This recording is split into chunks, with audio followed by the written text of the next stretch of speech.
समस्त संस्कृतानुरागी बंधुओं एवं छात्रों, संस्कृत दीपम इस श्रृंखला में आप सबका हार्दिक स्वागत है। बंधुओं, वैसे तो संस्कृत भाषा संवर्धन हेतु अनेक लोगों ने प्रयास किए हैं। मैं भी एक संस्कृत प्रेमी होने के नाते विश्व की सबसे प्राचीन, वैज्ञानिक एवं समृद्ध भाषा को जन जन तक पहुंचाने का प्रयास करने जा रहा हूं।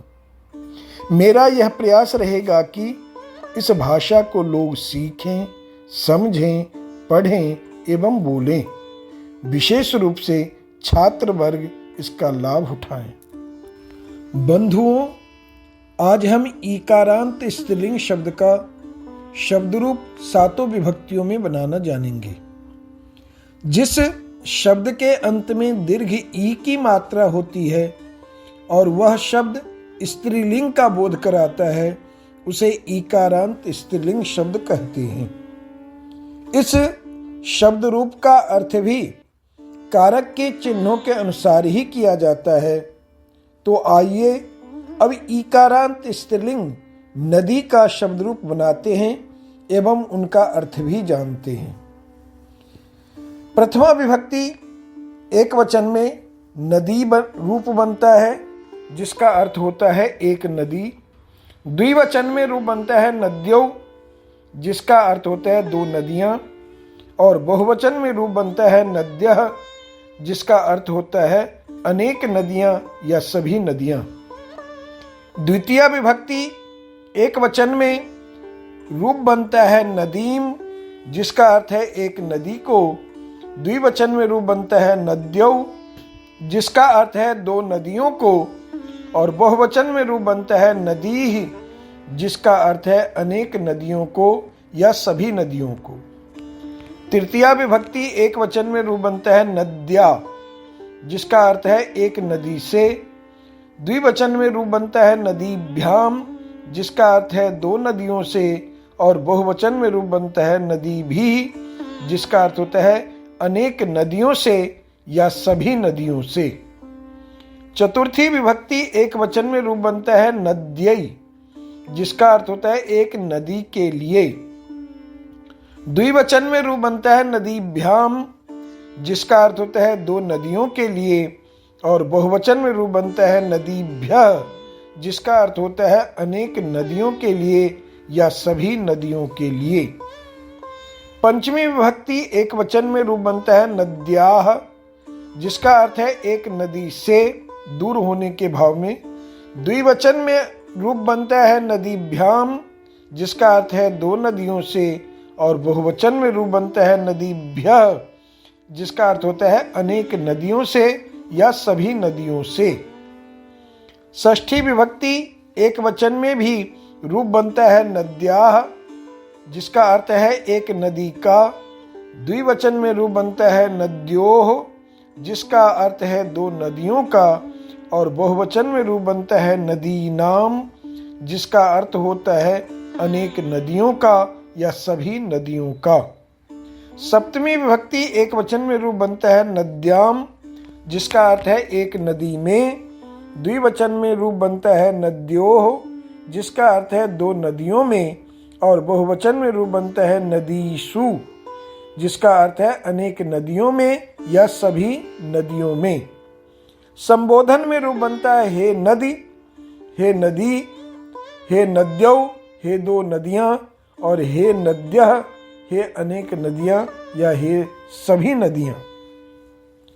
जिस तरह हमने ईकारांत स्त्रीलिंग नदी शब्द का 7 विभक्तियों में रूप बनाया है, उसी तरह सारे ईकारांत स्त्रीलिंग शब्दों के रूप बनेंगे। यहाँ पर कुछ ईकारांत शब्द दिए जा रहे हैं, जैसे देवी, पुत्री, गौरी, कुमारी, श्रीमती, पृथ्वी, भगवती इत्यादि शब्द। ईकारांत स्त्रीलिंग शब्दों का वाक्यों में प्रयोग हम कैसे करेंगे, उसको हम कुछ वाक्यों के द्वारा समझने की कोशिश करेंगे। पहला वाक्य है पुत्री गृह कार्यम अपि करोति। पुत्री घर का काम भी करती है तो काम करने वाली पुत्री है, इसलिए पुत्री में प्रथमा एक वचन का प्रयोग किया है। दूसरा वाक्य है भक्ता देवालय देवीम नमन्ति। भक्त देवालय में देवी को नमस्कार करते हैं।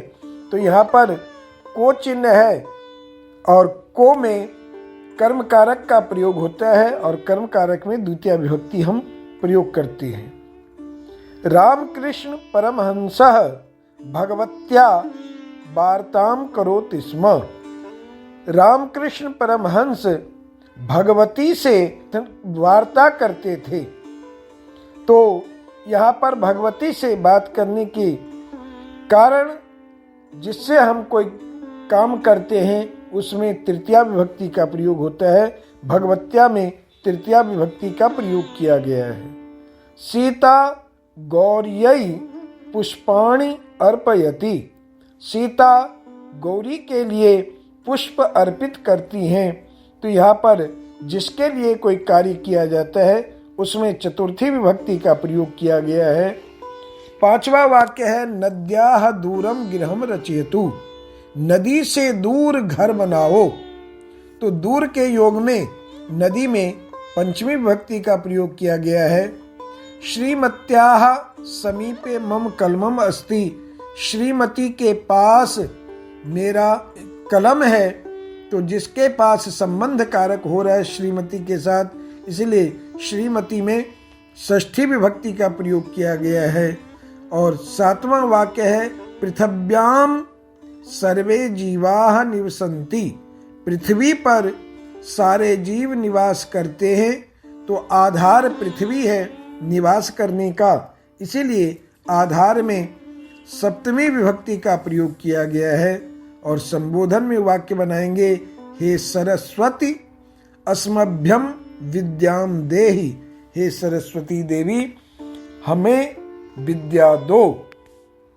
तो इस प्रकार हम समस्त ईकारांत स्त्रीलिंग शब्दों का रूप बनाएंगे। आज के लिए इतना ही। आगे हम एक नए शब्द रूप के साथ आपसे मिलेंगे। तब तक के लिए धन्यवाद।